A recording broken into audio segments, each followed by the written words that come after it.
Hello, everybody. Pop culture curator here. So good to see you all. I'm happy. We made 3 straight nights, 2 weeks in a row of doing all my streams. I didn't miss them, so I'm really proud of that. And I'm so excited. And we're back with Gilligan's Island. We are going to be covering tonight the last 2 episodes of season 2. And as everyone knows, we have a holiday coming up. Next Monday is Christmas Day. So I think I'm going to probably take a hiatus off the streams next week. I know a lot of people are going to be busy with their families and doing things for the holidays. So Gorilla and I will be picking up probably after the new year, if that's okay with everybody. Um, Please let me know in the chat if that's okay. And I want to do shout out that it looks like LDG was here early.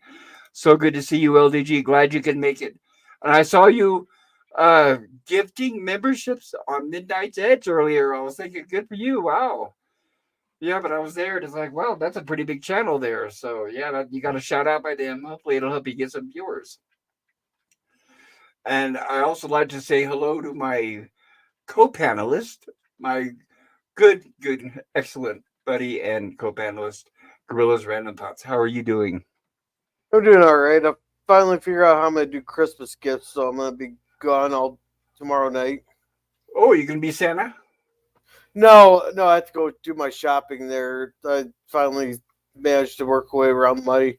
I figured out how I could kind of afford stuff there by since I was planning on getting my kid a bike, so instead of buying it now, I just have a note on there going, "Hey, in March we'll go to Shields. We'll let you pick out the bike you want," and Oh, then I'll also put it on their a trip to Wild Water West. So that's something I won't have to pay for till June.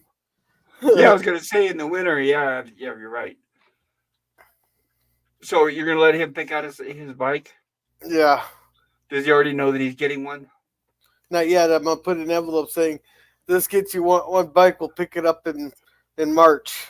Oh, kind of like a gift certificate. Yeah, Well, pretty much. what do you have It's to wait pretty till March? to spread out my money. Oh, okay. Well, duh. Sorry about that. Yeah, so that way I don't have to worry about that expenditure until March. So it's like, hey, here's saying what you'll get it in March instead because you can't use it now. Right. Maybe it'll, and maybe he'll be a good boy in the meantime, not get in trouble. Maybe it might be an incentive to keep him in line. I know he's already a good kid. LDG is waving. Good to see you, LDG, Hey, and pickle. passing it forward to the viewers. Oh, that's very kind of you, LDG. And Tom Connors seemed to really appreciate it, so that was nice. I like Midnight's Edge. I listen to them all the time. In fact, just before the stream, I was listening to Andre's review of Aquaman 2, and yeah, it's everything that I expect. So yeah, I have no intentions of seeing it. And how about you, Gorilla? You gonna go see the Aquaman 2 or Electric Boogaloo or what? But that's why I can't even afford to go see Godzilla yet. Oh, So now as far as what kind of bike are you gonna get Owen? Like how tall is it? Like he's not big enough for a big, like a, I don't know. I'm old fashioned, like a steam, he's like starting an to fit into excavator my kind of big. clothes. He's starting to fit into my clothes. Well, he's grown quick, huh? Yeah, I was thinking of just getting him like one of those huffy ones here that are mountain bike. Oh, those are good bikes, especially the ones with the fat tires. Yeah. He'll like that. That's excellent. When I was a kid, we were so poor. I had to earn money. If I wanted a bike, I had to go earn the money for it Yeah. and buy it myself. I never had one bought for me. Well, that's gonna be the big Christmas present. Well, that's nice of you. I know you're a good dad, so that's really cool. And I'm sure he'll be excited. Yeah. Let's see. Okay, it looks like all right. I'm gonna go ahead and get us started with. Like I said, we're covering season 2, and we're on the last 2 episodes. So season 2, episodes 31 and 32 tonight. And the first episode we're going to be covering is Mr. and Mrs. Question mark. And the synopsis, oh, it aired, by the way, on Thursday, April 21st, 1966. And the synopsis is as follows: The Howells discover that they are not legally married, but as the skipper prepares to marry them in the lagoon, a fight causes them to call off the wedding altogether. All right. So let me get this here shared. We will be on the road. All right, since you already put that in there, I I'll get when we get to it there. There's something I wanted to talk about, and I finally figured we'll finally figure out tonight where your picture came from. In the background. Yes, we do. Yes, we do. Yes, I agree. Let's see, we're on episode 31. Getting my subtitles. There we go. There we go. Now we're playing our favorite song about our favorite crew, our heroes. In Of their course, longest 3 hour tour of their life. that's right. And we have Gilligan playing the waiter, bringing the house something to drink. And them doing nothing as usual. Doing nothing. And I was thinking once again, I wonder if he's at least getting paid or something instead of just being a slave for free. Maybe he gets bored and he says, "Well, I'm nothing. There's nothing else I'm doing. I'm bored, so I don't know." But it would be nice if they, but of course they're not going to mention it because it would take us out of the story. But it'd be nice if they mentioned at least, maybe the house pay him a little bit of money or something. I don't know. And they're listening to the radio. Now for that delightful part of the show, next to the stock market report. Yeah, it's the odd things in news there. Right, it's like odd things in the news, and Mr. Howells says that it's his second Yeah. favorite show other than the stock market. Hey, I wonder if that segment's where the one where the guy that made national news made it. He made the odd things in news where he took the forklift, the vending machine ate his buddy, so he took the forklift and started shaking the machine with the forklift. The only time my area ever makes national news, right there. Well, there you go. Something to be proud of. Hey, you have an idea what company you work for? I Did it know say? which company, but I believe it was Polaris. They didn't say his name, did they?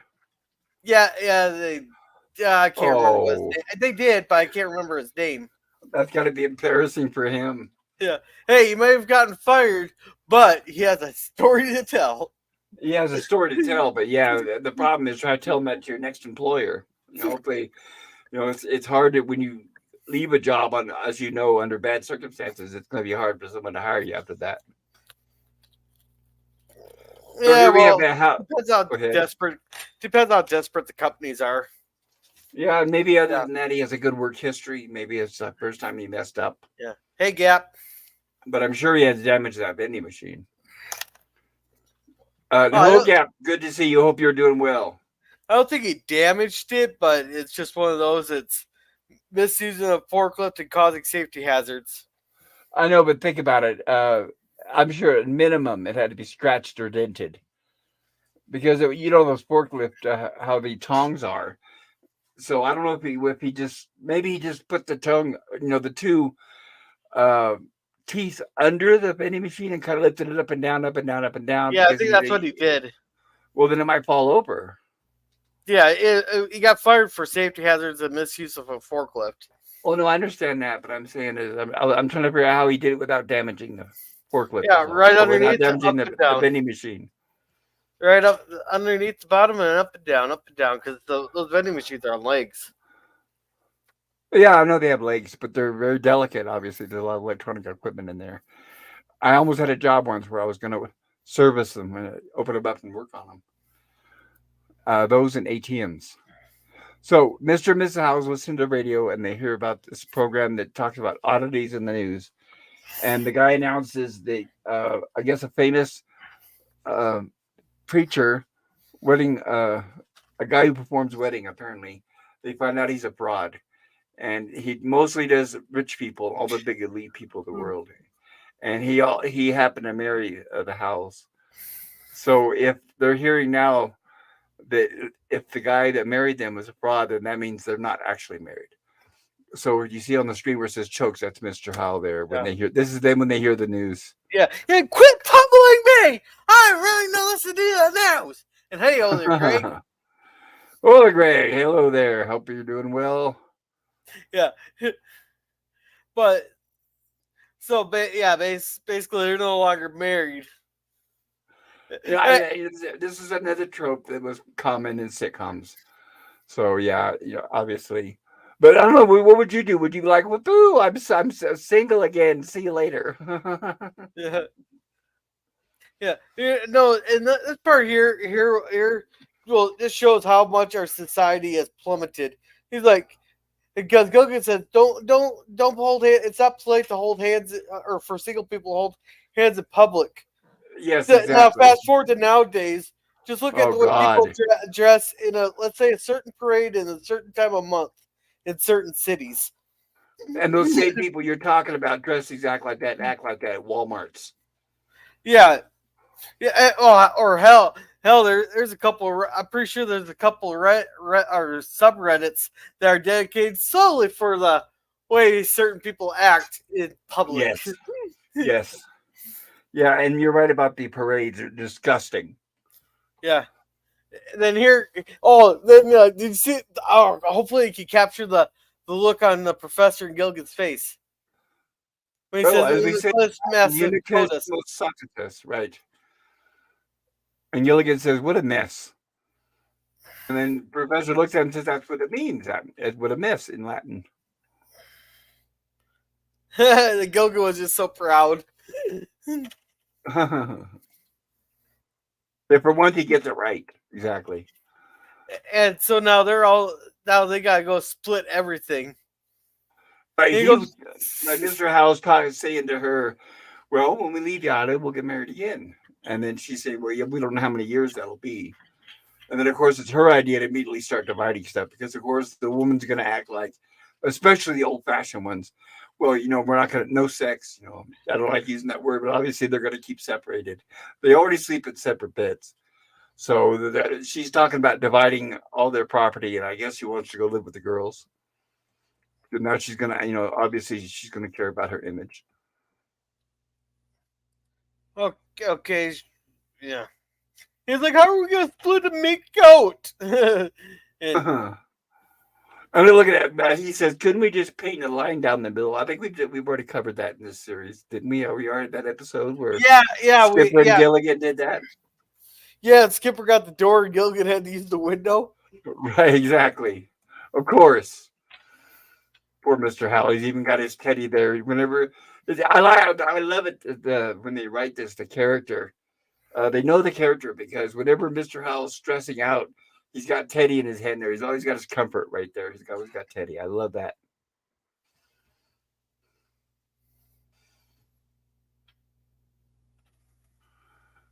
And of course, he doesn't want to have to separate everything.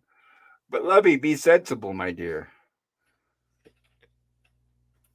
And he says, we can't split our clothes in half. And she says, oh, well, naturally, we'll keep our own personal effects.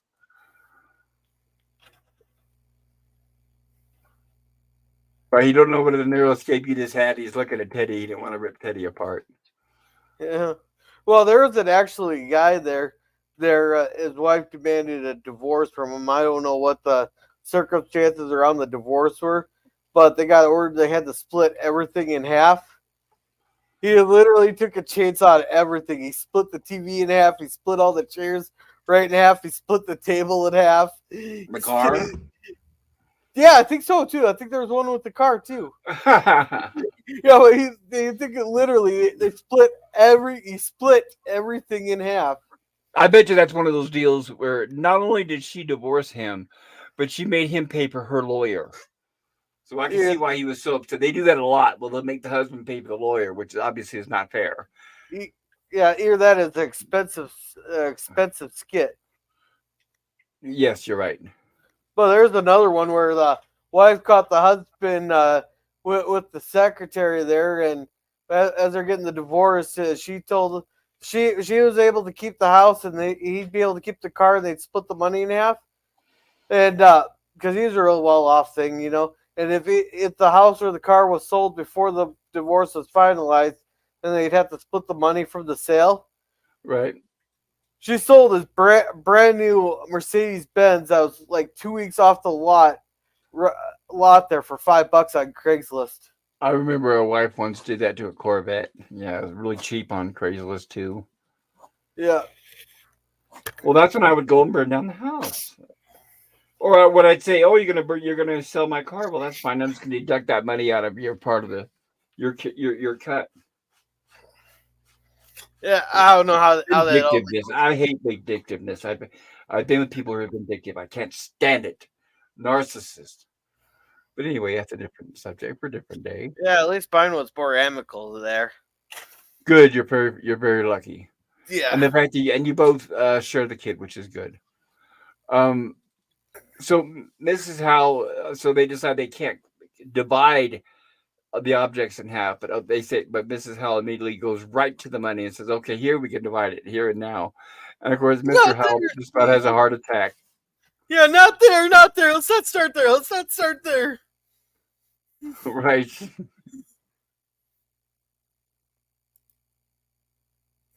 And of course, the other castaways are already scheming about how they can possibly get them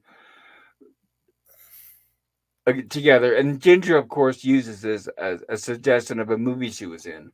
She's always talking about these movies she was in, but apparently, I'm guessing they were all B movies because I don't think she ever actually made it really big, like a big movie star. Well, I I think she don't was think. always waiting for her next break. Well, I don't think and I don't think they could actually name any of the big movies at the time because then would they have to pay royalties for naming them? Well, yeah, but not only that though, they would make sense to people. They'd say, "Wait a minute, I've seen that movie. She's not in it." So yeah, no, there's several reasons why they're not gonna mention big movies, but I they've kind of hinted that I don't think she's really a big movie star yet. She's a bit roller, is what it is. Yeah, I think yes, I think so. that way people wouldn't recognize her. All right, can we Right, catch up on chat real quick? please, thank you so much. Yeah, and Oiler Greg says I drove the forklift when needed. Oilfield guys are multi-talented. LOL. Yeah, they got to be. You have to be. You have to be able to be trained in multiple areas, so you're more valuable to the company when they start laying people off. That's And, true. yeah, Gap says, "Yo, how did they power the radio? They need to have the solar radios back then, did they? No, Go ahead Gap. and tell him. They recharged.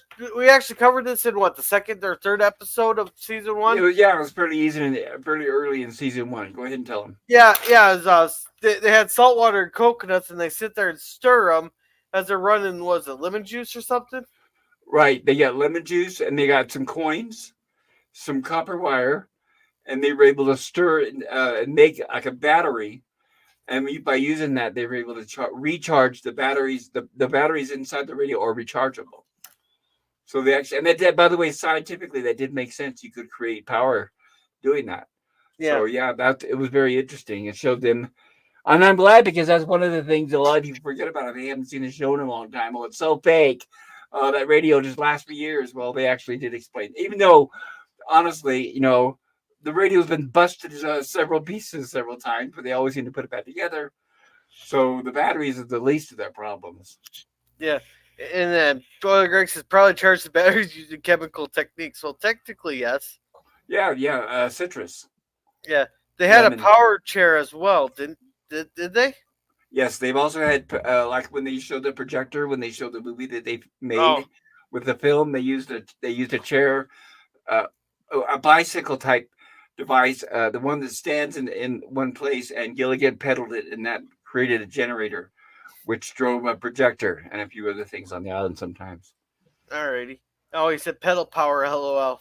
Mm-hmm. And Gap is laughing at Gray. And then Oiler Greg says Ginger's movie stories are awesome. Yeah, they can be. And Scurvy says Gilligan had Sith lightning. Not All right. Also, yet, but he will. He will yeah, I soon. caught. Similar. So they're trying to figure out what to do about the house, and Skipper comes up with the idea that he could remarry them since he is the captain of the boat. So they're thinking that's a good idea. Yeah. Yeah. Oh, that made me laugh right there. Going, what do I look like, a mermaid? Oh no, because you don't have the fishtail. Right. No, Skipper, right. Mermaid's got a long tail. Exactly. Did your show reunite? That's right. I don't want to read too much or I'll get a copyright strike from that tiny, lonely little station in Louisiana. Yeah. Of course, Ginger loves it, except that he can't do it. And they're saying, "What? Yeah, the professor says he can't. I'm afraid a captain has no authority on dry land, only at sea." Yeah. And see, this is where the whole episode could have been solved in 5 minutes. He could have married them right there, and then they could all be witnesses. Nope, we were out on the water when he married them. I swear, they were out on that water when he married them. Yeah, but who can you guess who would be the one person that would complain? Can you guess who it would be? Uh, that would be either Mrs. Ginger or Howell. Sal. No, it'd be Mrs. Howell, obviously, because she's saying, "No, I want it perfect. I want it legitimate." Yeah, but they don't need to know that. They just gotta Now, if anybody has to say we were out on the water when this happened. I know that's what the guys would say, but no, that's not how women think. Everything's got to be perfect. So Gilligan is starting to come up with ideas, and of course, Skipper says, "Not another one of your stupid suggestions." Yeah. Oh, other Greg says the spider was a Sith. The spider was a. And Captain's laughing. That's the same spider, by the way, from Lost in Space. And we will see it again on Lost in Space too. All right, so Skipper says he doesn't want to hear Gilligan's suggestions, so Gilligan plugs his ears. And then Gilligan comes up with the idea: if we build a raft and float it into the lagoon, Hey, as long as it's on water, I guess it's legal, says the professor. Hey, with their history of the rafts there, that's do you really trust the raft? You're right. Well, maybe if Gilligan's not involved. The only one that actually stayed floating was the one that got eaten by sharks. Yes, exactly. Well, fortunately, too, that was in the open sea, so I don't know if they've ever established they've had sharks in the lagoon. Oh, it's too shallow for sharks. Not only that, but I don't know if they've established that the lagoon it should be seawater. And it is too shallow, yes. And that's what's interesting, too, is this is an episode, too, where we get a rare glimpse of how deep the lagoon is in real life, not as far as part of the plot. Because obviously, the depthness of it has changed throughout the episodes. Yeah, they had a submarine there at one point. So, but I'll point out what I'm talking about. Yeah. And of course, Mrs. Howe does not want to be called Mrs. Howe. She wants to be called Wentworth, which is her maiden name. And of course, Gilligan asked Mr. Howe, "What was your maiden name?" Or why do I listen to him? I still haven't figured out if Gilligan's an idiot or a genius. And their money split out on the thing there. Or maybe partially so, right? Yeah, let me show that. Right there, they have everything split with Teddy, so you can kind of, I think we can guess whose side is whose. Wait. Did you ever notice that some episodes they switch whose bed is whose? I'm thinking, isn't Thurston usually on the left? And Levy's closer to the door? No, I swear I've seen Thurston closer to the door a few times. I'm sure you could be right. Everything changes so often. Just like the huts on whose hut is what. Yeah. They always seem to redress the same hut over and over and say that it's everybody's hut. Yeah. And of course, can you tell the difference between this and this? Oh, shoot. What do you think the difference is? What's the difference? Wait, what were you asking? What's the difference between this and this? What do you think? Oh, it's just they just moved the camera closer to see their facial expressions. Nope. What? Noticing all the plants changed. Now, here's what it is. This was shot outside. Obviously, the outside set with the lagoon. I mean, you can see the water, and you can see the sunlight, is my point. The sun in the background. That's a real sky. And now, this is on the set. Oh, gotcha. Right. So they moved this into the set. Now you've got studio lights, and even the trees and the bushes behind them are different. But it does look close because Skipper's sitting in the same position. But no, they went from outside to inside. Okay. And Gilligan asked Skipper if he's ever been married. And he misses them barely just a couple of times with that rod. Oh, I love this story.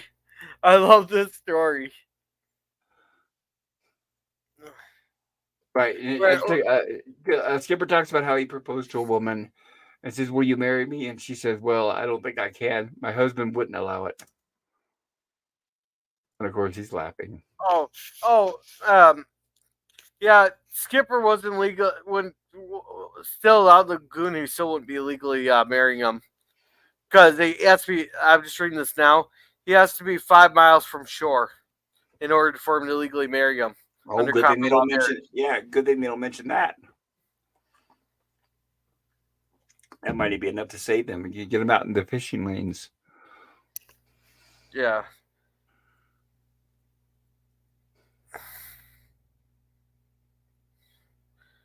Here we have beautiful Marianne, and her and Gilligan are going to help Skipper practice for the wedding. God, and Gilligan's acting like he's totally afraid. I'll be like, hell yeah. Gilligan, please stick around. I need to practice. But of course, Gilligan has the jitters because he's so afraid of getting married. He was just talking about how he's afraid of it. So even though they're practicing, he's still paranoid. They have to keep telling him to calm down. And of course, Marianne's more than willing to help. And Skipper's looking up in the book the marriage ceremony. Ah, marriage. Here we are. We are gathered here to join this man and this woman, and so forth, and so on and so on. And of course, instead of reading all the words, Yeah. and he asks Gilligan, "Do you take the one of your lawfully wedded wife and say I do?" And Gilligan's afraid to say I do. Yeah. Now, do you think his parents had a bad wedding? Is that why he doesn't want to get married? That's what it sounds like. That's what he said. All he did was fight. So it's Right. very maybe that's why he left the early age and got away from his family and joined the military. Yeah, join the Navy. In the Navy. Right. All right, can we catch up on chats real quick? Thank you, sir. Euler Greg says, lemonade isn't a winter drink, Lemon, so you are safe for a few months. Oh, I can drink it anytime of year. I love lemonade. Yeah. And Scurvy here says, Euler, my icon is encased in ice for protection. Then Gap is laughing. Then Euler Greg says, a shark can bite in 2 feet of water. Oh, I didn't think they got that close to shore. Yeah, there's videos on YouTube where it shows swimmers on the coast right there next to the shoreline, and the sharks are just swimming all around them. Yeah. Yeah, because I thought, like, I can see them when you're out farther out in like 7-8 feet of water out there swimming that the Right. sharks can be, but I didn't think they got within 2 feet of water. Yeah, see, it's not like the movie Jaws, where just because they're swimming, they're sticking the fin out of the top of the water so you can see it. No, that's not how it works. They're smart enough where they can go down lower than that. But Yeah. usually, if you're swimming, you can't see them. The only time they've ever been spotted is the cameras that are like up above looking down. Then you can see through the clear water and see all the sharks. Okay, and let's see. Gap says, later's got to have an early start tomorrow. Well, you have a good night there, Gap. Yeah, thanks for stopping by. I appreciate it. Oh, another Greg says, very wise, Lemon. All right, Goiler Greg says, I never noticed the protective ice layer before, Scurvy. And Other Greg says, Churchill wanted to build an aircraft carrier out of ice. Yeah, I heard something about that, but it was impractical. Yeah, They that didn't doesn't have sound enough. like it. Yeah, because they're running out of wood. Is the problem because they're using wood for their planes. Perhaps shaped like a giant lemon. The other Greg says, marriage ceremony, and the spider will eat anyone he marries. All right, we are all caught up. All right. So Skipper finishes the ceremony and says, I now pronounce you man and wife. And of course, Marianne's like, okay, she's ready to be kissed. And Gilligan, as you can see, does not want to kiss. And it's like crazy. Come on. But of Yeah. course, we're not going to show that. Poor Marianne. And come on, Gilligan, it's just a rehearsal. And of course, Gilligan doesn't want to, and he's paranoid, and he falls instead.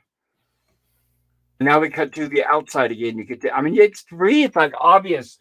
It's like night and day. I can tell when they're in a studio when they're outside because now you can see they're automatically in the natural sunlight where the lagoon is. Yeah. And they've got the raft built, which looks pretty good. It looks simple, the ceremony, but at least it's satisfactory. I'm glad the Howells will put up with it. You think they'd be bitching about it, but at least they're not. I'm more used to christening ships than marrying people, says the skipper. So even he's a little nervous. Oh, relax, skipper. Yeah. They just doesn't want him in the head with the bottle. That's all. Right, as long as they don't hit him in the head with the bottle. You know where that came from, right? What the christening the ships? Yeah, with a wine bottle. Have you ever seen them do that? Yes, but I I remember hearing a story on it, but I cannot remember the details of it. They used to do it with babies. And it was the blood splashing on the side of the ship that was considered good luck. The bigger the splash, the more luck the boat would have. And at some point, thank goodness, they finally realized that, hey, maybe we shouldn't use kids anymore. And they started using wine bottles. So here we have here come the castaways. Mr. and Mrs. Howell are all dressed nice. And of course, we're on the set here. You can tell by the studio lights. And we're going to cut back to the exterior shot of the lagoon. So we're inside the studio, as you can see, especially look at Mr. Howell's hat. You can see the reflection from the lights from all the different angles. And here's Gilligan behind it. Now they're outside. You can see, you can tell by the sunlight, there's only one light, and it's coming from one direction. And Skipper's helping everybody aboard. Oh, the best man. Gilligan, you could be best man in an all-girls school. Now help us push off, of course. Shove off, Gilligan. Okay, so they have to push the raft out to the water, and Professor and Marianne stay behind on the shore. And Skipper tells Gilligan, "I'll tell you when you can." There. Now we cut to, of course. Now, by the way, this was shot at a completely different time. They're back on the set here, so you can tell by that's the set studio lights. So the Professor and Marianne are not actually looking at them on the raft because the raft is outside of this soundstage.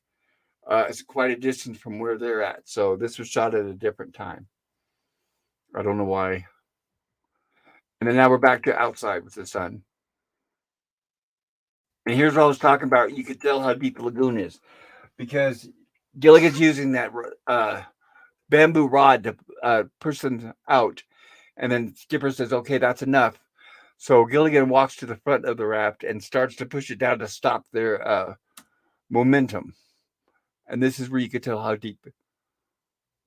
Right there, So, he hit bottom. about 4 feet. 5 feet, yeah, 4 or 5 feet. Now I got You can see where the bamboo hits bottom right there. yeah. Now I got a question.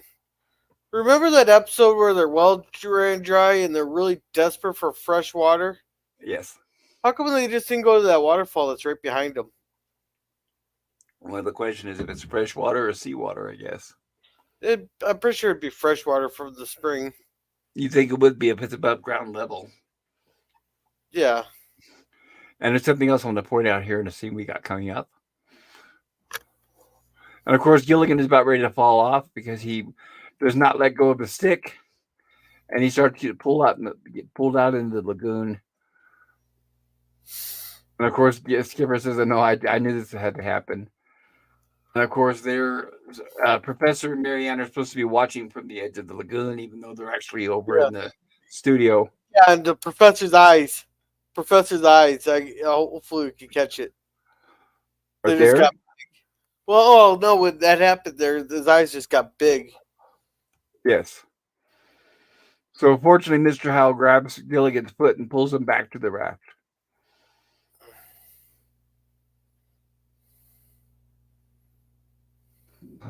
Wedding has a charm of a street riot. Now, there's something else I'm going to point out right here. So we have the skipper reading the marriage rights, and I want you to look behind him. All right, you see if you'll see the trees, and then look over to the left, you'll see what looks like a hill. You can see the dirt, and Yeah. you can see that tree in front of it. And you can even see where that tree has a space where you can see through part of it. You know what I'm talking? Can you see what I'm talking about? Here, let me get my arrow over there. I got to enlarge it. Right here. Yeah. So you can see this mound of dirt here, like there's a hill up there, and you can see this tree here, and you can even see a gap right there where you can see through the tree. Right there. You see what I'm talking about? Yeah. All right, now I want you to watch. It's going to cut to and show the Howells supposedly who were supposed to be in the opposite direction. Yeah, I That's the like how same they. hill. That's the same bushes and hill behind them. Are you So they sure? shot. Oh, positive. Watch when Gilligan moves his head. See, and there's that tree. Look right here. There's the hill. There's the tree with the gap in it, right there. Okay. See, I mean, it shows it several times. You actually get a good chance to get a good look at it. See, Okay.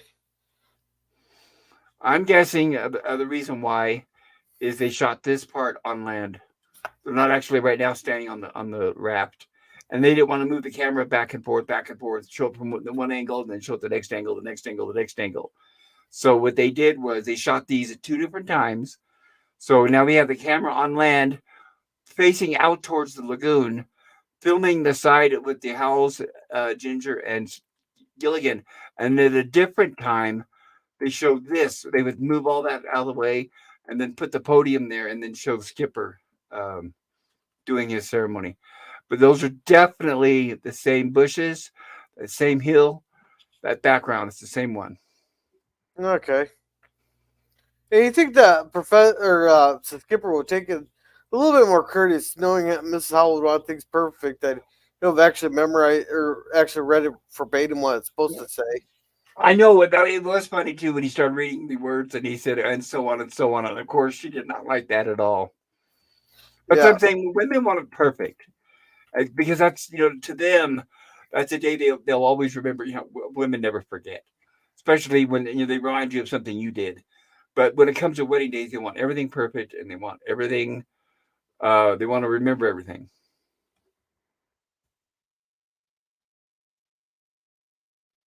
And of course, he reminded Mrs. Wentworth, "All right, Mr. Howell, if I may have the ring, please."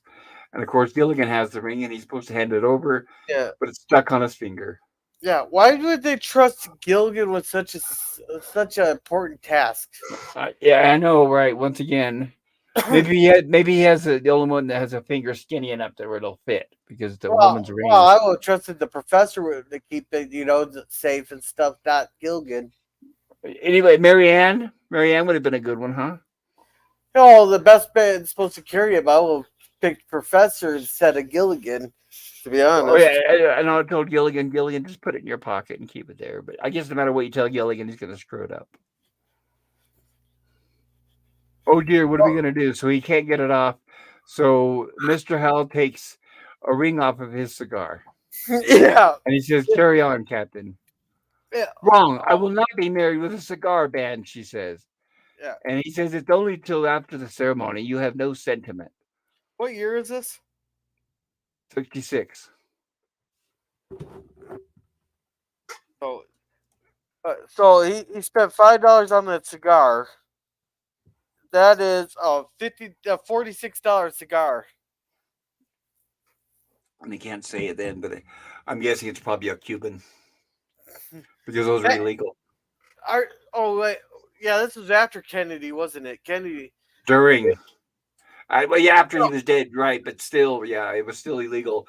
No. I think it might still be illegal to buy a Cuban Oh, cigar. no, it's not. They're just labeled Nicaraguan. See, Cuba ships all their cigars to Nicaragua, have them packaged in Nicaragua, then they ship them up to the United States. But a funny story about that Cuban cigar there, right before JFK signed the embargo on Cuba there for their stuff with the Soviet Union. Trade, right, for trade. Yeah. He ordered 1,500 Cuban cigars and had them shipped to the United States and signed the embargo. What a surprise! Typical.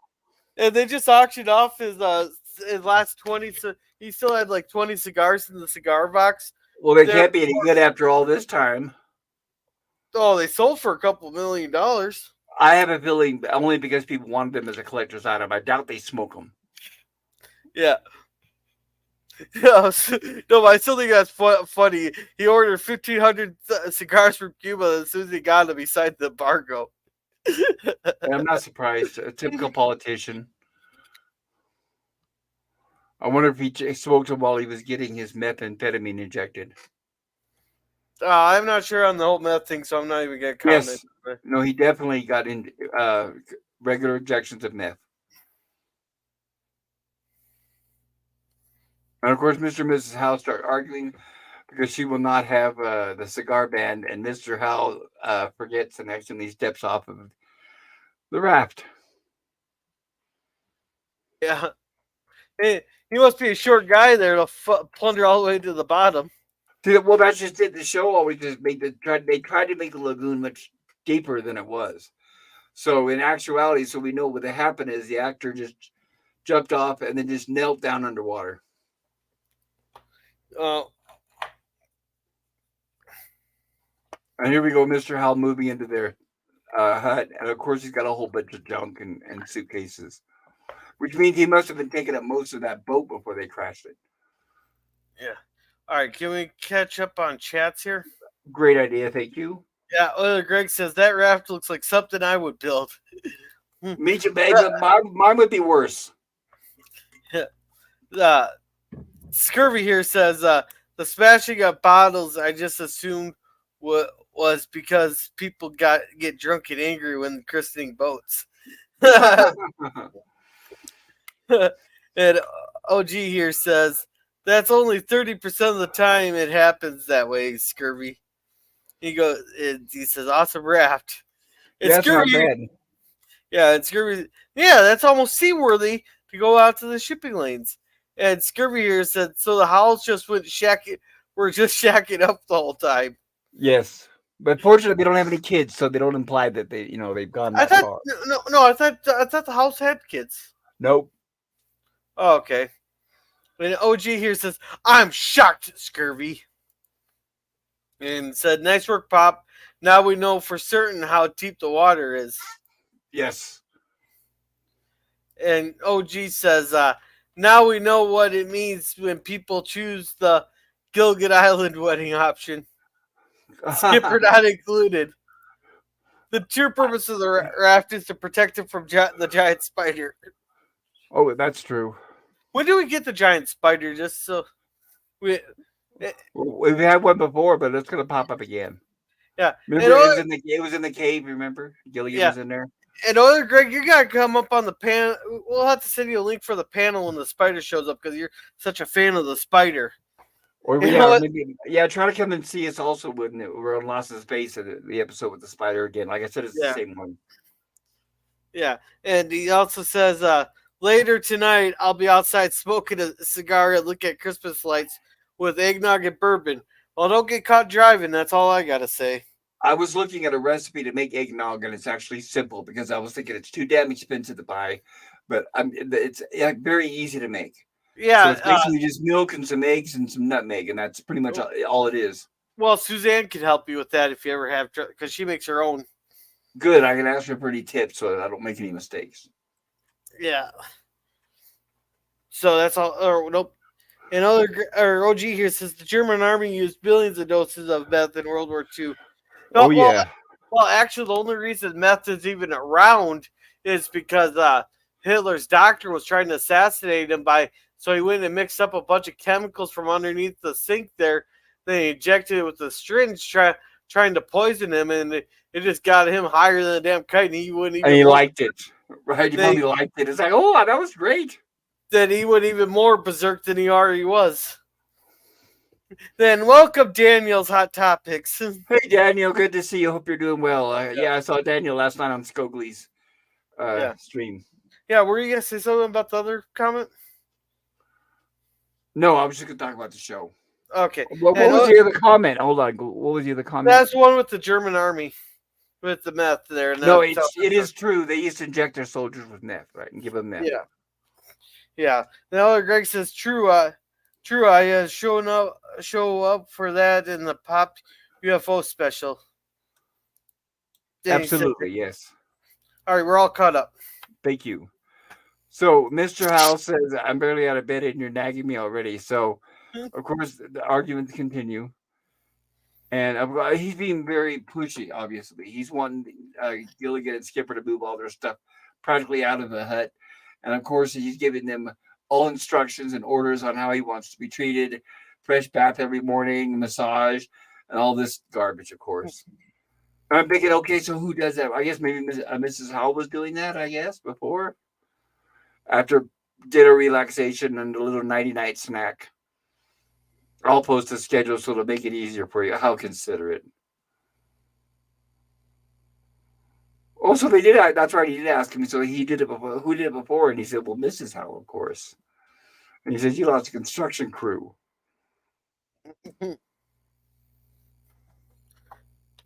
Maybe that's why they need Gilligan to do all their stuff for him, because Mrs. Howell's too busy doing all that for him.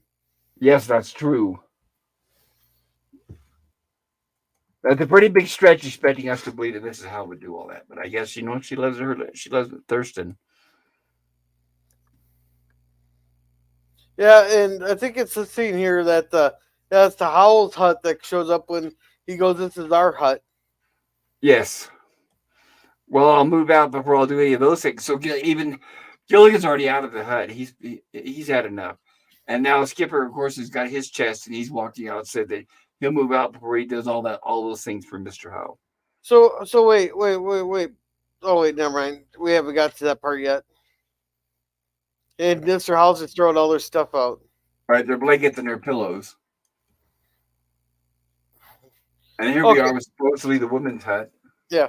Now, Mrs. Howell moved out, and Mr. Howell moved out of their huts. They're moving in with the other two there. Why didn't one of them just stay in the Howell hut and the other one move out? Yeah, you would think if anything, it would be Mrs. Howell to stay in their hut, so that way she'd get the whole thing to herself. But yeah, maybe it's the old saying that they don't want to, gives them bad memories because they were both living there. So instead of having bad memories, they don't want to be in the house. Kind of like when a person dies.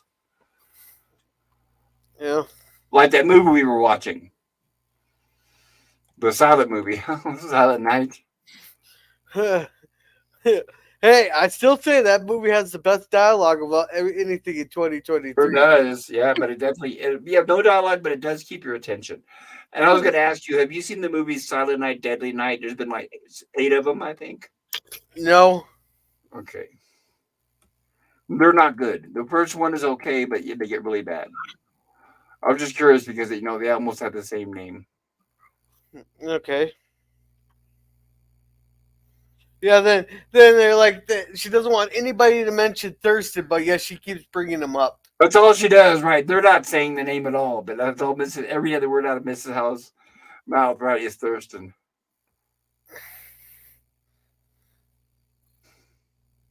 So now is the point where they're saying we need to get them back together because it's driving us crazy. So they've got a scheme to make Mrs. Howell jealous. And Ginger's saying that what if her and Mr. Howell go out on a date to make her jealous? And Mr. Howell apparently right from the beginning has no problem. He wants to do it. So he wants to get back with Lovey.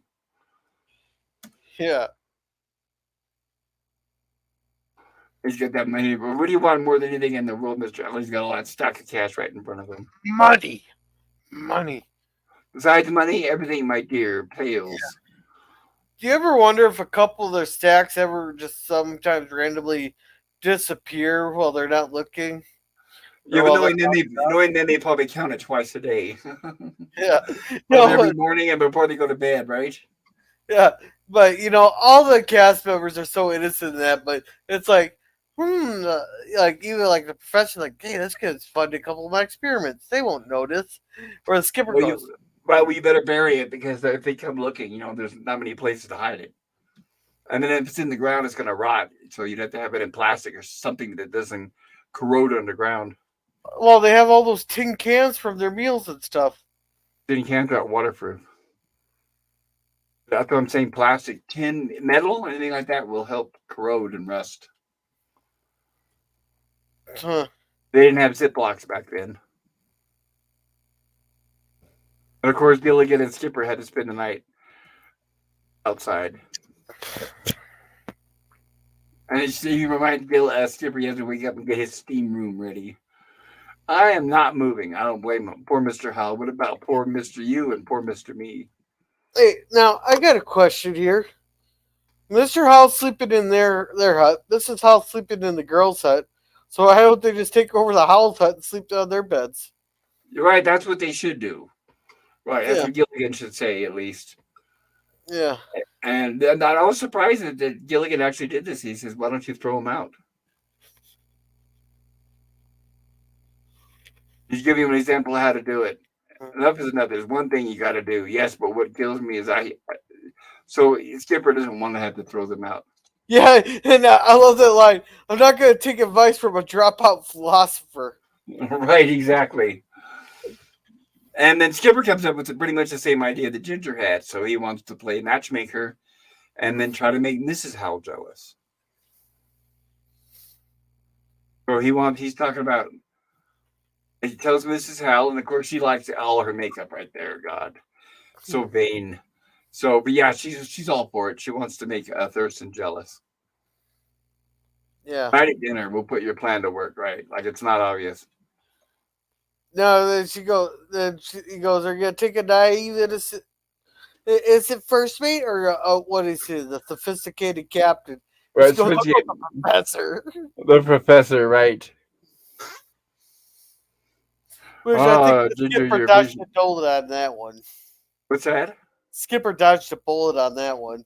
I think so. I wouldn't want to be the one because you're never afraid what you're going to say. Are you always afraid that whatever you're going to say is going to upset her if you don't say it just right? A crammed cornucopia of curvaceous charms. Well, it's enough to make her. So they're looking at each other, trying to tell their date to say all these things to make and say it loud enough to where that their husband or whatever, Mr. or Mrs. Howell can hear it. Say something poetic, Professor. Do you have a preference, my dear? Anything that'll make Thurston boil. Oh, love, if I were king. What monumental treasure would I bring? And here we have the, Is that I'm supposed to guessing be like it's Skipper Hamlet? Gilligan. What's, Is that yes, supposed he's reading from, right, he's reading from Shakespeare. yeah. And I guess the right play though. yes, and I'll be back. I gotta get my soda, something to refill on Thursday. All right, I'll Every time catch I up start on getting you. thirsty, I start coughing, and I don't want to do that. I'll be right back. Yeah. And apparently, I made a good point. I'm not sure about what, but and Daniel says hello to Euler Greg. Daniel says Gilligan. Euler Greg says Godzilla -1 is excellent. And Daniel says Gilligan's Island looks like paradise. Why were they in a hurry to leave? Well, it's called lonely syndrome there, where people don't want to be alone and they want to get back to civilization. And plus, I want my meat. Damn it, I can't live on fish. Like as much as I love lobster and seafood and that, I need some beef and chicken and pork and some lamb in me.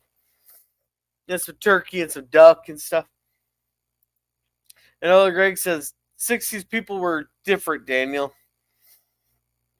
And Euler Greg says Ginger always has great schemes, but they almost always fail, Gilligan. Yes, I agree. And Ginger could talk me into doing some stupid stuff. No, Marianne for me, Marianne. And Euler Greg says strippers are usually really nice girls. Just saying. Oh yeah, I know a few. I'm actually pretty sure I still got a couple of their phone numbers in my phone somewhere. Nice. Are they still strippers, or is that something from like a long time ago? Oh, last summer. I don't even know how I ended up down at Bogie Nights. I think I got asked to come. Boogie Nights. Bogie. Oh, how's it? Oh, okay. So I guess that's. BOJI. Oh, okay. Interesting. It's a short name of the town it's in. The town is Okoboji. Oh, okay, gotcha. Okay, that explains why they're going to come up with that name. Then, all right, that's very cool. Oops, let me mute and fill up my soda. Just 1 second. You pulled a Vivek there.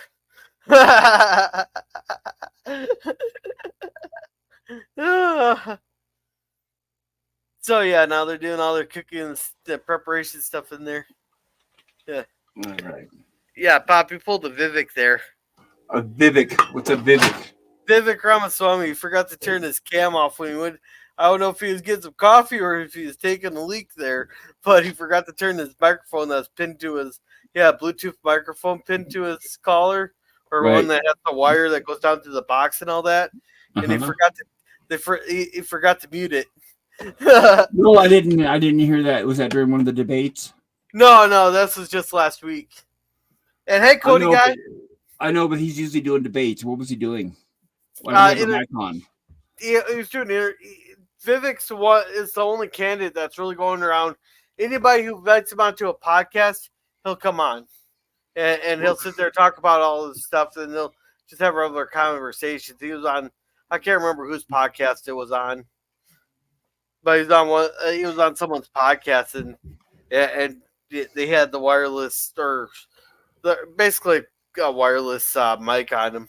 Well, usually if he's not on camera, they don't have it's not rolling.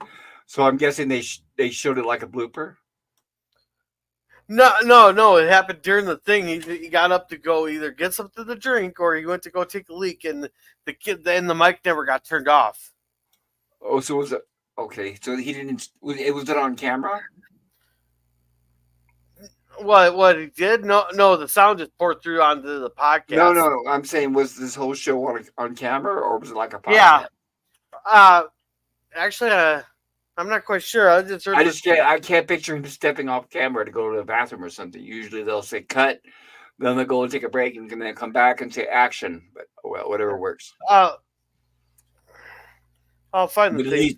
At least he's out. I'm not into politics, and I don't vote because I don't trust any of those crooked people. But at least he's the one that's got the guts to try to I like what he says to the other ones about them all being crooked and corrupt.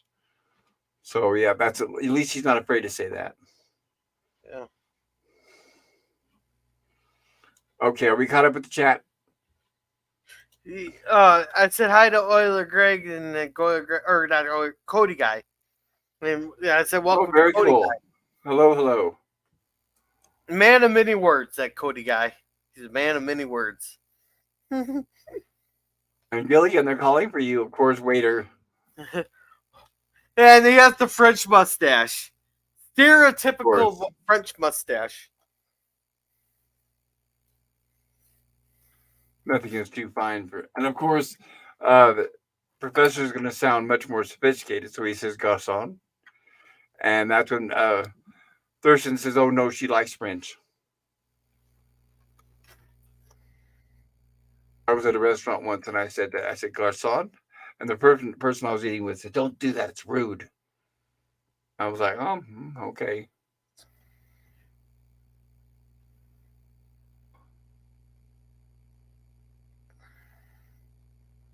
Of course he calls Gilligan over, that he doesn't even, then he ignores him. This is the first time a man has asked it, and she says, what I want.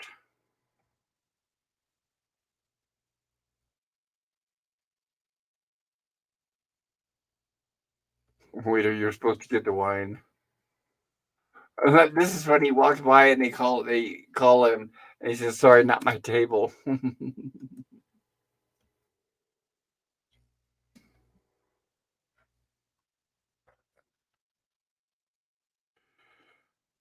And this is where Gilligan brings her plates back in and says, okay, they're ready for dessert. But Marianne says, but they haven't even touched their dinner. He just wants to get it done and over with. I know, exactly. He doesn't look great. Well, of course, he's tired of being ordered around, so that makes sense. And it looks like, of course, we are considering we are talking Marianne. It does look like coconut cream pie for dessert. Lots of whipped cream.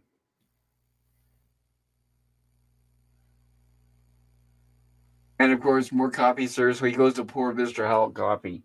And Mr. Howell asks about Mrs. Howell. He says, is she burning? And Gilligan said, yes, I spilled coffee on her. Yeah, that's funny.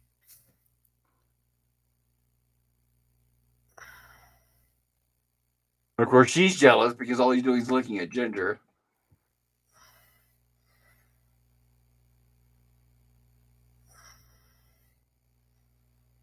I'll buy you diamond, emeralds, nylons, and chocolate bars. So we're guessing that the Howells got married somewhere during the war. So in the early 1940s, late 30s. Yeah, well, he said he was in the war. Did he try to claim he was in the war or something? But I don't remember him doing that. But a Howl going to fight in the war, probably Never. he probably bought up the factories that were making the war equipment. Well, Or that's just it. That's just it because we had the draft back then, but rich, powerful people like Clinton is a perfect example, or somehow able to manage to get around it, and not get in trouble. So yeah, the system was rigged. well, So they celebrities, rich people, all I mean, a few celebrities volunteered. A couple like Elvis got drafted, but in most cases, big, rich, powerful people never ever went in and put their life on the line. yeah, because did the Clintons do like the educate like the college deferment there? Then like Trump, he's had bone spurs apparently. I'm sure I could come up with the excuse if I wanted to. Like Trump, if I don't, I never heard the Bowden Spurs thing, but he was probably never even examined by a military doctor. I doubt he even got that far. No, but that's the excuse he got out. He got out of the draft with Bone bone spurs. Spurs, jeez. I don't even know what bone spurs are. Oh yeah, there's a screw it. We're going to Plan B. Plan B. And this is when this is the same outfit from an earlier episode. Oh yes, right. And we remember who wore it. The guy from the movie The Hills Have Eyes. Where it's the episode where he was trying to get Gilligan to marry his daughter. So it was the headhunter and the chubby wife and the daughter. So we have Skipper here dressed as a headhunter, thinking, well, maybe if he scares them, then Mr. Howell will come to the rescue of Mrs. Howell, and that'll bring them back together. And Mr. Howell does do that. He grabs Mrs. Howell. He's actually being a hero for once, and he tells her, "Get behind me, love. I'll protect you." Right, for a cheat. And all she does is hold up that piece of material. And of course, he's talking gibberish. They would not allow that these days. Yeah, and I think Mr. Howell threw a coconut at him. Well, he will now, right? He hasn't done it yet. Yeah. That's where he does it. Good You shot. got him, Thurston. Thurston, you got him. Right. And of course, now Skipper is dazed and he wanders off into the bushes. All right, let's catch up on chat here real quick. Oil Grace's Boat Lizard Party. And the clothing on the show has a timeless quality. I agree. The food is timeless as well. Marianne has a cookbook. Yeah, but I'd have to see how much that costs to make her recipes, because I am on a very tight budget. Oh, usually from scratch isn't too bad. Yeah. And where did the native come from? That's actually Skipper. He got tired of waiting for their plan with the dinners to work, so he said, "Screw it, Plan B." And he dressed as a native. Right. They don't explain. Right. They don't explain where he got the outfit, but it worked. Mrs. Howell is now excited and happy that he rescued her. No more arguments till after we're married, he says. And there's Skipper's still dazed and dizzy, and Gilligan's checking on him, and he's telling him that the Howells are back together again. He says, "Are you sure you're all right?" He says, "Yes, I'm all right, Marianne." Yeah. And now we have the next day. They're listening to the radio, and they're listening to that same show again about the oddities. And they hear that it was a mistake. They had the wrong name. It was not the Howells creature that was a fraud. So that's why you see the Howells are all excited and they realize it was someone. Hey, first of all, go back to that. It was someone with the name like reversed. Right, it was reversed. It was the name was reversed. All right, I'll try to get it. When they go in their hut, watch the inside of the hut. Right there. No, but the Reverend was what was it? Norris Buckley. Yeah, and they were like, no, it was Buckley Norris that was the fraud. Okay. Or the other way around, but pretty much it was a reversal of the names. Yeah. Now watch them when they go in the hut. Watch the hut when the doors open. Well, it's all empty. Of course, yes. Yeah. I was thinking about that like a couple weeks ago. Yeah, we were watching. It's like, yeah, you could tell that. What is that beeping noise? What's that? It's something on your end. I thought so. I don't know if it was. Sounds like a watch. It does like a. Anyway, I'll check it after the stream. Beep Yeah. beep. So anyway, so the Howells are happy to find out that they're still married. So Skipper does not have to marry them, which is good. I'm going to try to predict it. And he says, "There you see Gilligan." And then Gilligan says, "No, no, neither wind nor rain nor darkness of night." Gilligan, that's for mailmen. That's how mailmen used to be, and now they look for any excuse to not deliver. Oh, ours still deliver. Not if the weather's bad. Oh, now they're fighting over which way to arrange the hut. Yes, of course Yeah. they're already right. They're already arguing.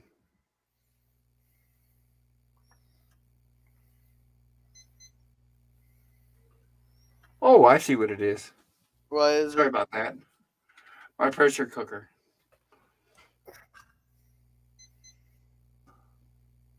But of course, they try to barricade the door because Mr. Howell's already, because they're arguing, and Mr. Howell's already on the way back to their hut. And they're like, "Oh, no, you're not. I'm moving back in. No, you're not." And of course, he just walks right through it and starts giving orders. A wrist massage, a rub down. And now we have our closing credits.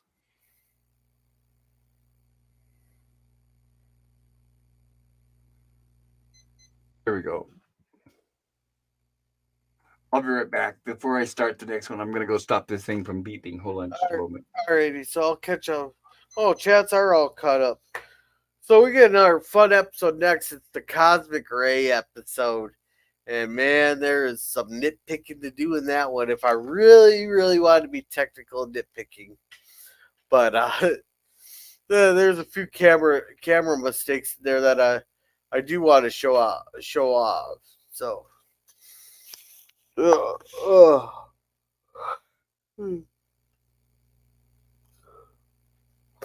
so all right. Oh, what was I looking at here? All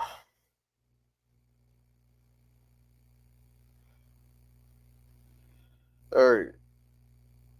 There we go. All right, all set to go. Thank you for covering the chats. I appreciate Yeah, it. they were already all caught up. Very cool. All right, so here we are on the season 2, episode 32 of Gilligan's Island. And let me get this sized up right. It takes a little bit of moving. Let me get the subtitles going. Okay, and like I said, this is the very, very last episode of season 2. And by the way, for those if you came in late, we won't be doing Gilligan's Island next week due to the holidays. We'll probably be picking up after the new year. So, because like I said, a lot of people I know are going to be busy, and I don't want to interfere with that. Okay, and the same goes probably for Lost in Space and the Sci-Fi Horror Stream on Tuesday.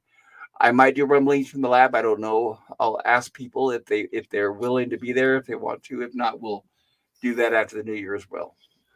Rumblings for the Lab, I might be there for. Yeah, but I gotta go to my sister's on Sunday, so I probably won't be there too long. All right, gotcha. So here we are with season 2, episode 32, Meet the Meteor. And this episode premiered Thursday, April 28th, 1966. And the description is as follows. Oh. A meteor crashes onto the island. The professor soon concludes that the meteor's cosmic rays, there's that phrase again that we're always hearing in Lost in Space. Cosmic rays are accelerating the aging process on the island, and that the castaways will die of old age in 1 week. Oh, there's something I forgot to mention on the last episode. Yes, sir. We established that they've been on that island for 5 years. Because when in the early first season there, the Howells have been married for 20 years, and this coming up on their 25th. I think they might have made a mistake. Because I think we had an episode just a couple of weeks ago where they said it's been about a year. Oh, was it? Yeah, I think they might have made a mistake with the how long the Howell's been married, perhaps. Okay. I could be wrong. And we got our opening. with our heroes trying to rescue everybody. By the Yeah. way, I don't know if you guys know or not, but I did post a link a while back. I need to cover that again. But there is a guy who bought that original boat, restored it, and it's a beautiful boat. And he has a video on YouTube where he does a full tour of the boat, and it's actually much bigger on the inside than you would think. Yeah. Now, does he offer 3-hour tours? He offers, yes, he does. Actually, he rents it out, which I would do too. I mean, he paid a lot of money for it, so I would figure out a way of paying it off as well. Yeah. And there's our waterfall for fresh water again. Yes. Now we have, of course, outside on the lagoon set, inside in the studio. Yeah. Then he hits the skipper. Right, he runs into Skipper and pushes him off the bench, and points out, "Look, a falling star. It's daytime. That's impossible." So here it is. All right. Stop. Yes. Do you know where that stock footage is from? Originally, not off the top of my head. Do you remember? The volcano. Oh, that's right. They did use it once then. But No, I'm sure. no, I don't know if it came from Gilligan's no, Island originally. the movie volcano. The volcano. Help me out with what year was that? Give me a sec. Uh,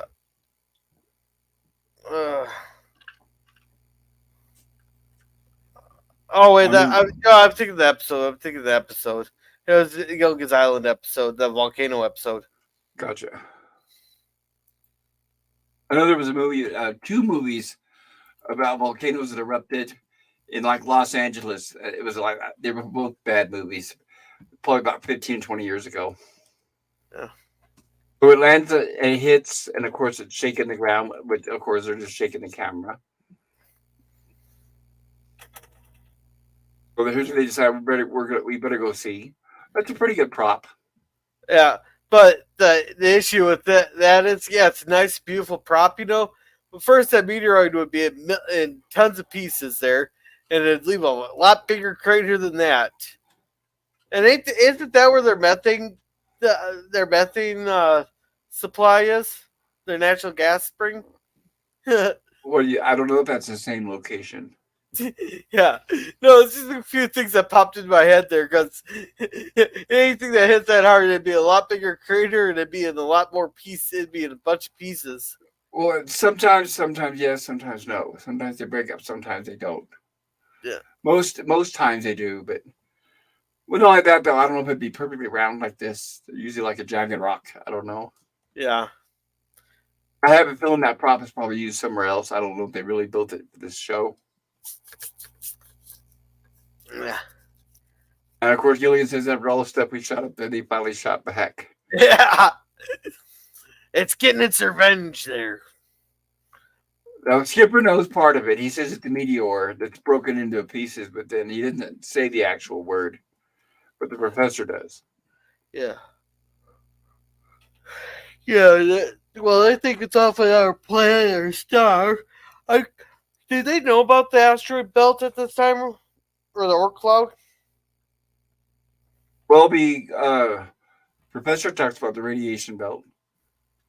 I can't remember exactly. Maybe we can see exactly what he said. Well, it's of called. Course, they hear the professor telling them, "Watch out." They thought the voice is Gilligan's thinking the voice is coming from the meteorite, which of course is not. Yeah.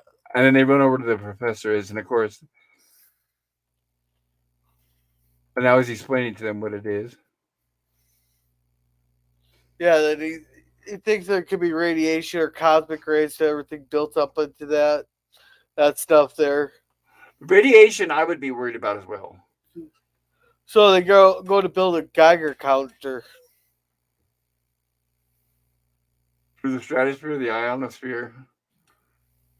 Right, and that's why it's glowing, obviously very hot. Well, he thinks it's glowing because of radiation. No, it's glowing because it's hot. Right, Gilligan says, "Well, I know what to do." Did he trip over something there? No, I don't think so. The professor was just telling them it could be, radiated. It could be all this, it went through the atmosphere and all that, and that all spooked Gilligan. And Gilligan says, "I know what I'm going to do," and that's when he runs away. And now we cut to the professor's hut where he's building a homemade Geiger counter. Of course, he's telling him try to be calm. We'll make a radiation count. Don't tell Ginger. Or yeah, of course he doesn't want them to tell anybody. And that's the last thing you tell Gilligan is to keep the secret. And they're just trying to get rid of Gilligan, so Professor tells them to go watch guard out front so nobody comes in. And of course, as he does that, we have Ginger come up immediately and says, what are you doing? And he says, I can't tell you. Of course. What is he? You can't tell me. And he's asking what the professor and the skipper and the professor are doing in there. And unfortunately, she mistakes it for something else.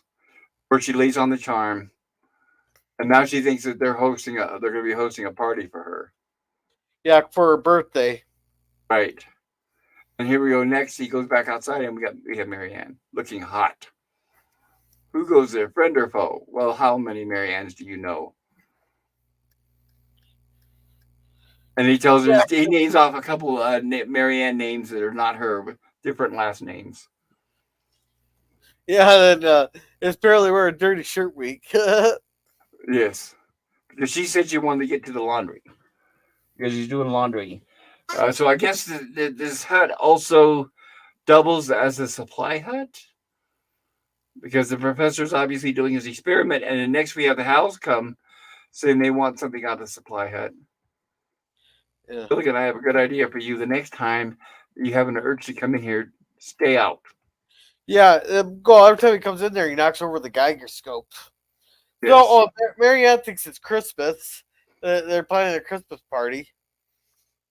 And of course, Gilligan says, halt, who goes there? And they say, well, you've met us dozens of times. I'll have you know you're speaking to a Howl. Mrs. Howl, but she's going to faint. And of course, he said they're even invited to the Kremlin if they wanted, but getting out is murder. Yeah. Well, he's invited everywhere. Exactly. And of course, this is what I was talking about. Gilligan says, I'm sorry, no one's allowed in the supply hut. So I guess Professor is doing his experiments in the supply hut. Yeah. I think one of the shots it's going to be the girls. They show the girls' exterior. And he says, well, I'd love to tell you, but I can't. And of course, they immediately, just like Ginger, misinterpret it and think that he's going to do something for them. Yeah, they think it's their anniversary. So this establishes that Ginger's birthday, Christmas, and the Howell's anniversary all fall around the same time. Apparently so, yeah.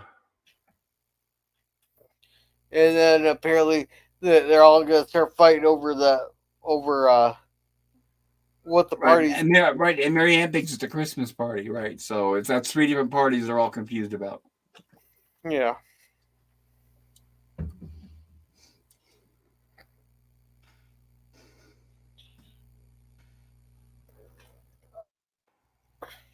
So here they have the professor has the Geiger counter. Skipper, you just write down the figures as I call them out. Yeah. But those figures mean nothing to all of us. Right. Well, he does say there's no radiation, but there are cosmic rays. Of course, like I said, we've heard that many times on Lost in Space. Oh boy, which aren't as deadly as interstellar radiation. Honestly, I don't think. That's one good question I'd have for Jill. I'd say, Jill, I think cosmic rays are totally just fictional, aren't they? I don't think it's an actual thing. No, they're a form of radiation actually. Cosmic rays are a thing, but they are a form of radiation. Gotcha. Because the only time I ever heard them on these old '60s shows. Yeah, well, I think they renamed them nowadays. And now, so Professor talks about making lead, so they can have lead-lined clothing to help protect them from radiation, or cosmic rays in this case. Wouldn't that be more dangerous than the actual radiation? What would be more dangerous, the cosmic rays or the lead? The lead. Lead's not dangerous. I thought it caused brain damage. No, I don't know where you heard that. Because that's the reason they got rid of lead paint. It was because... Oh, Wait a minute. If you're breathing the fumes of it, yes. But like if you have like let's say a bullet made of lead in your hand, it's not going to kill you unless you swallow it. Okay. I just heard it's a lot more toxic than other metals. That's why we're not using it anymore, except for like car batteries and stuff. Yes, and even then, that's why they're enclosed. And by the way, yes, cosmic rays or astral particles are high energy particles or clusters of particles that move through space at nearly the speed of light. They originate from the sun, from outside the solar system in our own galaxy, and from distant galaxies. All right, so that helps solidify that. I'll bring that up on the next Lost in Space stream next time they say cosmic rays. Okay. So here's the clothes that supposedly they have that are made out of lead. I think we can guess which one belongs to the skipper.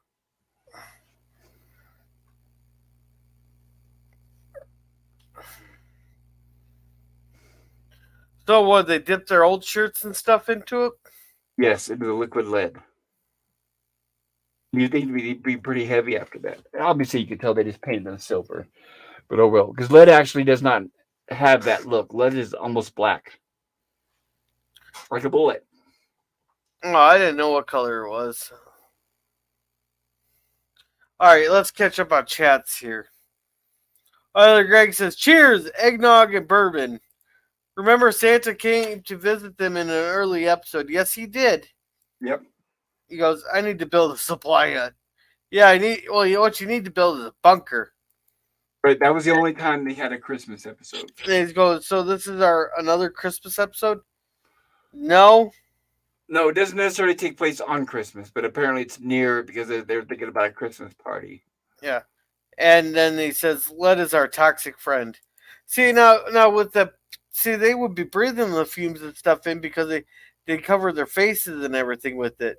Very likely. And I don't know if they realized this back in the 66. If back then they realized the dangers of lead. It's like asbestos. I think they were still using that as well.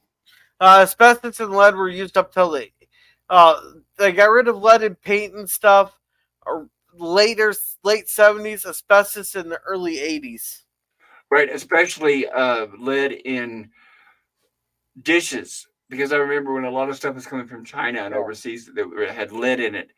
And that was a big deal. They had to get that wiped out because people were getting lead poisoning. Yeah. And here, I think that's where Gilligan's getting a... Oh, wait, never mind. There's something he tripped over. He tripped over a tree and all that right next to the thing. Yes, he did trip over a tree. Look, there's something funny going on back there, says the professor. And of course, they look ridiculous. Yeah.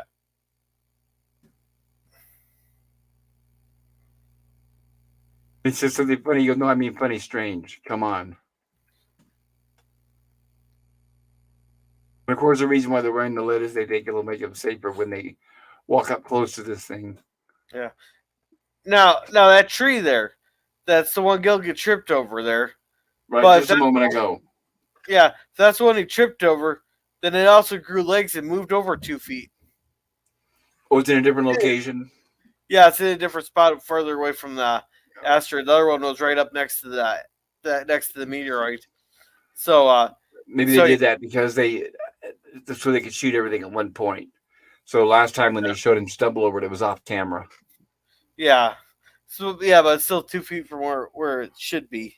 Well, the base looks like about 4 feet wide, but it still wasn't anywhere close. Oh. Let's see if I can cover that. But it's so hard to catch it without getting flagged for the video. Yeah, I know. That one. Yeah. It is closer to those bushes. Yeah.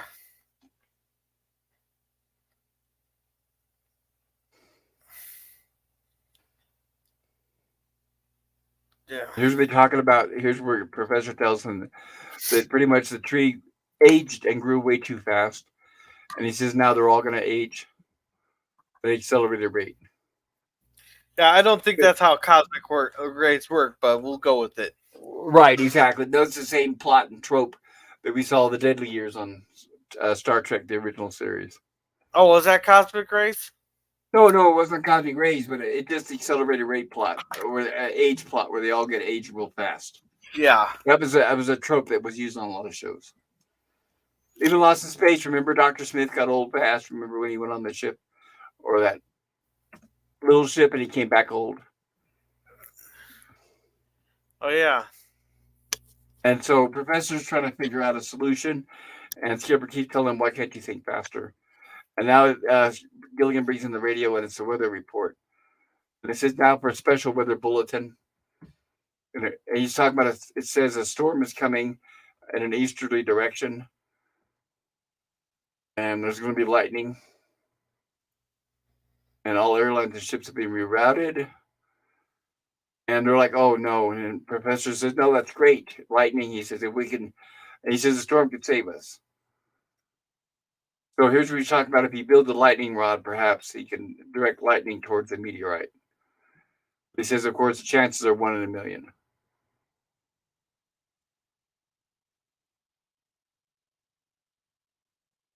Of course, I'll go tell the other good news, and of course, that's not a good idea.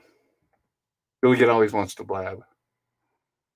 And here they are. The girls are already thinking they're going to die of old age, and they're asking each other if they look any older. Yeah. And this is one of the handful of episodes we actually see them crying in. That's true. Ginger cries more than Marianne, though. I think Marianne's a little stronger.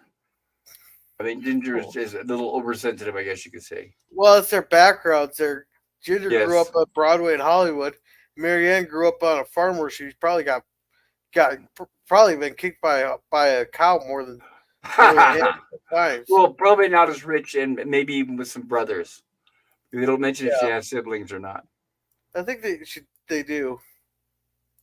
You think they would on a farm? They're gonna want some boys there to do some work as well. Yeah, but she probably got kicked more than a few times by the horse or the cows.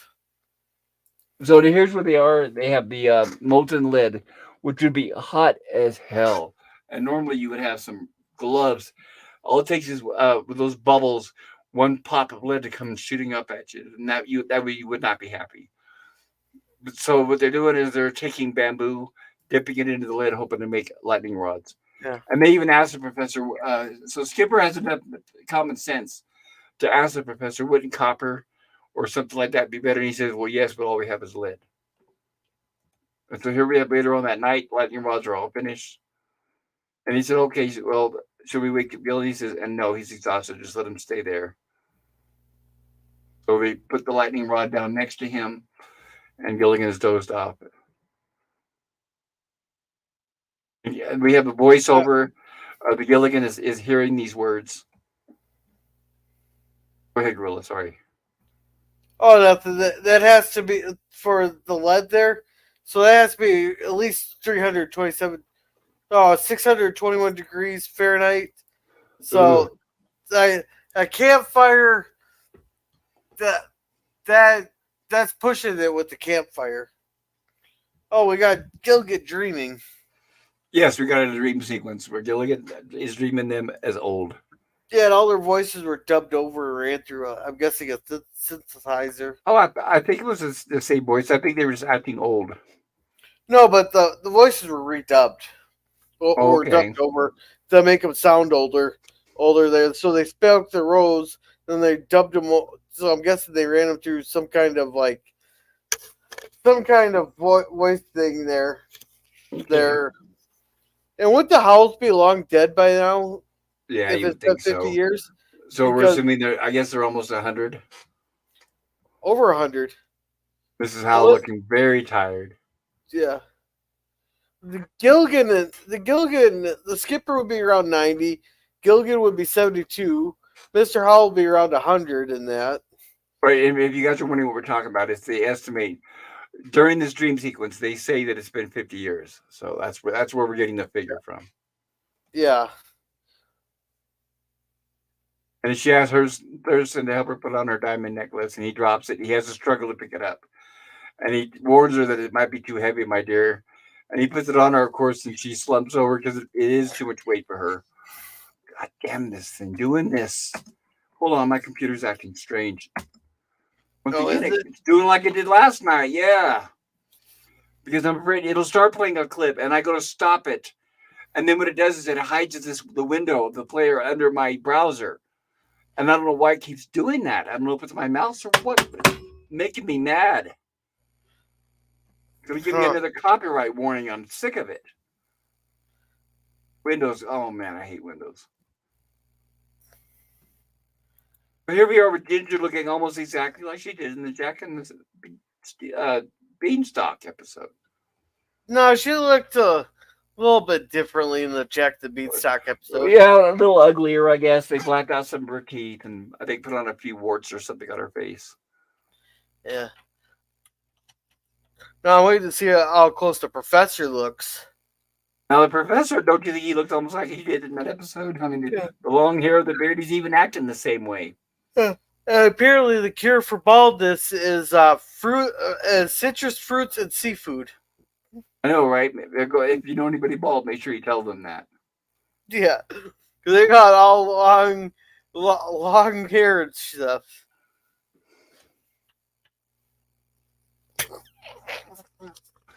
There's a toast to the island. I raise my cup of grog. Through life hasn't been easy. And they get up and they start dancing, which is I give them credit for being old people. They're moving around pretty good, I guess. Yeah. Now, did you notice what was happening here? This was funny because it plays the radio announcer, and the radio announcer is talking like an old man. And I thought that was hilarious.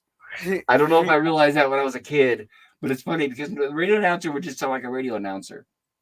But when the radio plays this announcement, it's in an old man's voice, like he's old and frail. And I thought that was funny. I almost wonder if the radio voice is done by Jim Backus, Mr. Howell. And now the radio says there's going to be a storm that's going to hit the area any moment. And we get lightning and everybody rushes indoors. And Gilligan wakes up just as the storm hits. And he grabs the lightning rod and heads over to the meteorite. Got to get into the meteor, he says. Well, I don't know about in, but... Yeah. So we get our flash of lightning, and Gilligan's struggling to try to get through the heavy wind. And Gilligan, unfortunately, of course, this is not real. Gilligan gets struck by lightning. And then, of course, we all know he'd be dead in real life. But no, of course, this is a comedy, so they're not going to show that.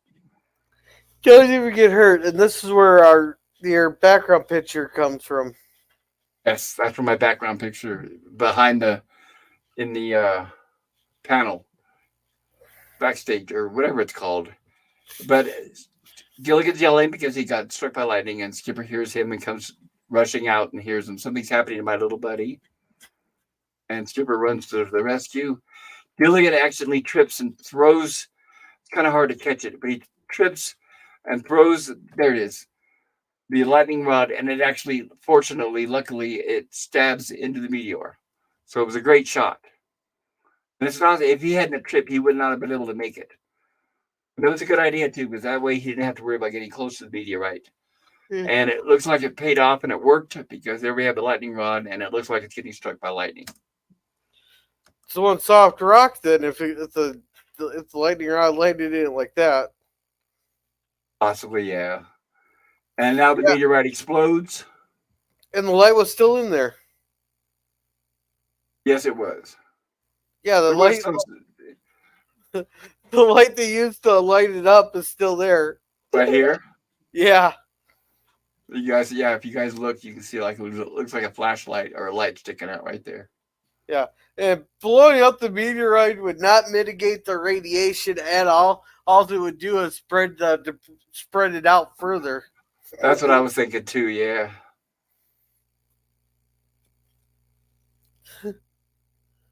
And Gilligan's talking about his dream where he says, I don't look bad for a man of 72. And of course, they don't know what he's talking about.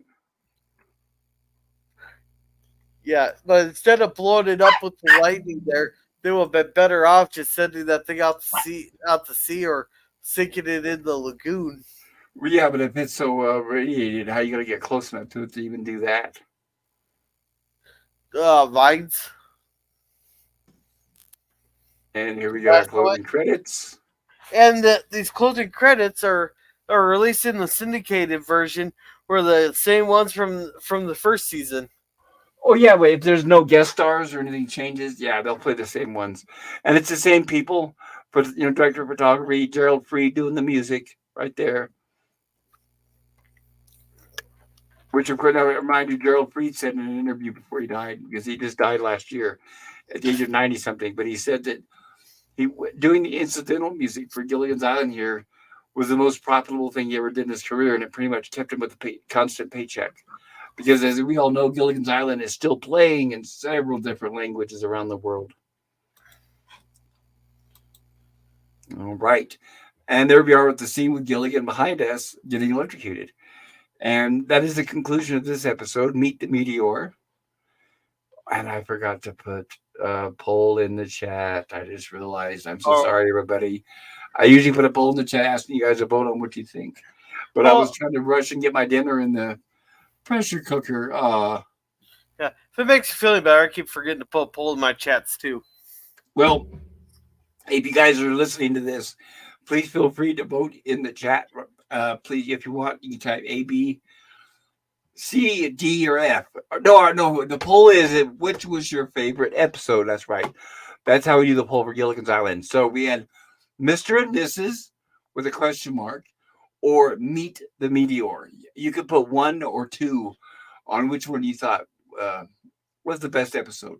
And if I may ask, Gorilla, which one did you enjoy the most? They're both pretty good ones. I enjoyed them both pretty good. Good there. Each one had its highlights and each one had the nitpicks. But it's always fun to nitpick stuff, even if you don't take it seriously. Yes, I agree. Yes, and it's fun. And not only that, though, we usually always notice something different. I'm always noticing stuff that I never realized when I was younger. So that's why another thing that I really love about going back and revisiting these episodes is, like I've said before, I'm looking at it from a different light, and we spot all this trivia and stuff like that, and I'm able to look up things that I didn't know before. And I would have to say, I think maybe if I had to pick, I agree they were both good and strong episodes. Maybe Meet the Meteor, maybe a little better. Only because I thought it was funny that they looked ridiculous in those so-called lit suits. They looked like a cheap Tin Man from the Wizard of Oz.